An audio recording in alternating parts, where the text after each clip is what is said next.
Hi నమస్తే. నేను మీ శ్రీనివాస్. మరో కొత్త వీడియోతో మీ ముందుకు వచ్చేసాను. Please like and subscribe my channel.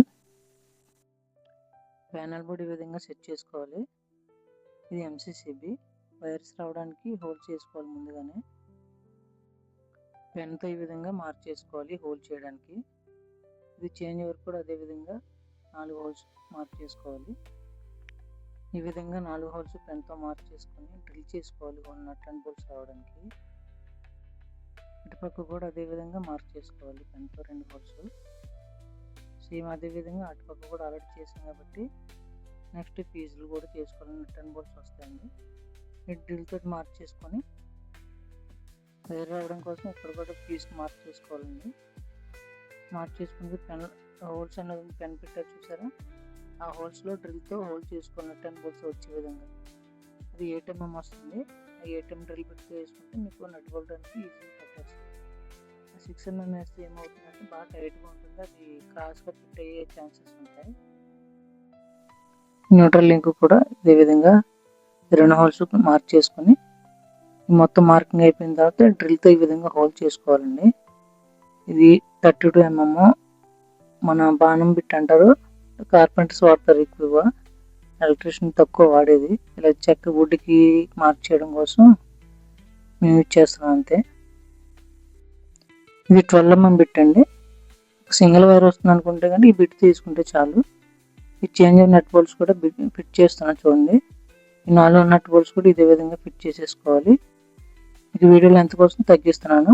ఈ ఫీజ్ కూడా చూడండి, ఫీజ్ నట్ బోల్ట్స్ కూడా ఆల్రెడీ హోల్డ్ చేసుకున్నాం కాబట్టి నట్ అండ్ బోల్ట్స్ అనేవి మనం జాగ్రత్తగా ఫిట్ చేసుకోవాలి. ఆ వాచ్లు పెట్టి స్ట్రైట్ ఉందో లేదో చూసుకొని ఒక లెవెల్కి వేసుకుంటే మీకు నీట్గా ఉంటుంది.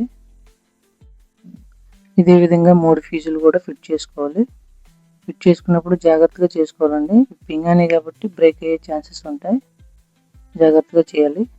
నట్ అండ్ బోల్ట్స్తో చేయాలండి. స్క్రూస్ వేస్తే మనం ఫీజ్ పై క్యాప్ పెట్టి ఇలా గట్టిగా లాగినప్పటికీ ఊడిపోతుంది. దానివల్ల నట్ బోల్ట్స్ చేసుకోవాలి. కొంతమంది ఏంటంటే వర్క్ తొందరగా అయిపోతుందని స్క్రూస్ వేస్తారు, దానివల్ల టైట్గా ఉండడం వల్ల లాగితే ఊడిపోతుందండి. అలా చేయకూడదు. నట్ అండ్ బోల్ట్స్ వేసుకోండి మీకు కొంచెం లేట్ అయినా కానీ. నట్ అండ్ బోల్ట్స్ వేసుకున్నప్పుడు ఏంటంటే కొంచెం టైం వేస్ట్ అయినా కానీ వర్క్ మాత్రం బాగుంటుంది. జాగ్రత్తగా చేసుకోవాలి ఫీజ్ అనేది. చూడండి ఇదే విధంగా మిగిలిన 3 ఫీజులు అయిపోయినాయి కదా. నెక్స్ట్ న్యూట్రల్ లింక్ కూడా ఫిట్ చేసేసుకున్నాం కదా. స్క్రూస్ ఫిట్ చేస్తే సరిపోతుంది. దీనికి నట్ బోల్ట్ అవసరం లేదండి, ఎందుకంటే అస్తమానం తీసేది కాదు. నెక్స్ట్ ఈ ఎంసీసీబీ కూడా స్క్రూస్ వేయండి. దీన్ని లాగి పీకేది ఏమి ఉండదు, జస్ట్ ఆన్ ఆఫ్ చేయడం కాబట్టి ఈ స్క్రూస్తో ఈ విధంగా వేసుకొని 2.5-3 inches స్క్రూస్ వస్తాయి దానికి. అవి వేసుకుంటారు. లేదంటే గ్యాంగ్ బాక్స్ ఉంటుంది దానికి, అది వేసేసుకుంటే మీకు కాస్ట్ ఎక్కువ అవుతుంది, కాకపోతే ఏంటంటే లైఫ్ ఉంటుంది. కానీ మీకు తక్కువ లైఫ్ అనుకుంటే ఇలా స్క్రూస్ చేసుకోవచ్చు. స్క్రూ యూజ్ చేసుకుంటే ఇబ్బంది ఏమి ఉండదు. అస్తమానం తీసేది కాదు, ఎప్పుడైనా రిపేర్ వస్తే తప్పితే దాన్ని అస్తమానం తీసే వర్క్ ఏమి ఉండదండి. చూడండి ఇదే విధంగా చేయాలి ప్రతిదీ కూడా. ఈ ఎంసీసీబీ వర్క్ అయిపోతుంది. నెక్స్ట్ ఏంటంటే ఈ ఆల్రెడీ మనం చేంజ్ ఓవర్ దగ్గర ఫిట్ అయిపోయింది కాబట్టి హోల్స్ దీనిగా మనం హోల్డ్ చేసుకుంటే అండి వైర్ వెళ్ళడానికి ఉపయోగపడుతుంది. అదేవిధంగా మొత్తం 3 ఫేసులకి హోల్స్ అనేది చేసుకోవాలి. చేసుకున్న తర్వాత నెక్స్ట్ ఇంకొక న్యూట్రల్ వైర్ వెళ్ళడానికి కూడా ఇంకొక హోల్ చేసుకోవాలి. మొత్తం 4 హోల్స్ వస్తాయి. కొంతమంది హోల్స్ లేకుండా కూడా పైనుంచి ఓపెన్గా కలిపేస్తారు, అది ఎవరిష్టం వాళ్ళది. ఈ విధంగా చేసుకోవడం వల్ల వర్క్ అనేది నీట్గా ఉంటుంది.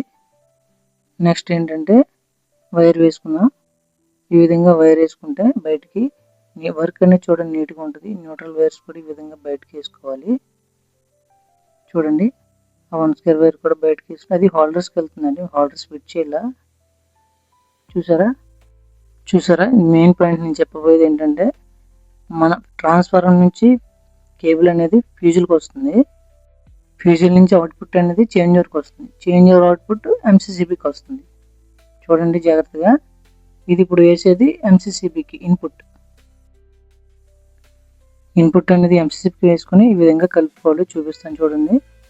ఈ విధంగా RYB కోడ్ అనేది కన్ఫామ్గా ఉండాలండి. ఇప్పుడు బిగించేది R రెడ్ వైర్ అండి.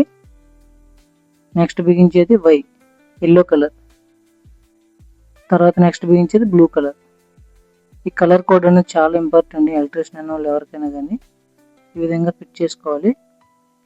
ఫిట్ చేసుకున్న తర్వాత అవుట్పుట్ అనేది మన కింద కలుపుకోవాలి. చూసారు, ఇదే విధంగా చేసుకోవాలి ప్రతిదీ కూడా జాగ్రత్తగా. నెక్స్ట్ ఎంసీసీ పెన్ ఇది సేమ్ ఇందాక మీకు చెప్పినట్టుగానే సేమ్ ప్రాసెస్. ఆర్వైబి అనేది కన్ఫామ్గా ఉండాలి. కలర్ కోడ్ అనేది చూసుకోండి. ఆర్వైబి ఈ విధంగా టేప్ చేసుకోండి. మీ దగ్గర కలర్ లేకపోయినా కానీ కలర్ టేప్స్ అనేవి దొరుకుతాయి బయట. ఇదే విధంగా చేసుకోవాలి ప్రతిదీ. ఈ 3 పీసులన్నీ ఫిట్ చేసిన తర్వాత నెక్స్ట్ అవుట్పుట్ అనేది కింద కలుపుకోవాలి. ఇది ఇప్పుడు కలిపిన ఇన్పుట్ చేంజ్ ఓవర్ నుంచి ఎంసీసీబీకి వచ్చింది. మీకు నెక్స్ట్ వీడియోలో సప్లై పెట్టి ఆన్ చేస్తాను చూడండి. ప్యానల్ బోర్డ్ ఈ విధంగా వచ్చింది. Thank you so much. Please subscribe my channel. Thank you.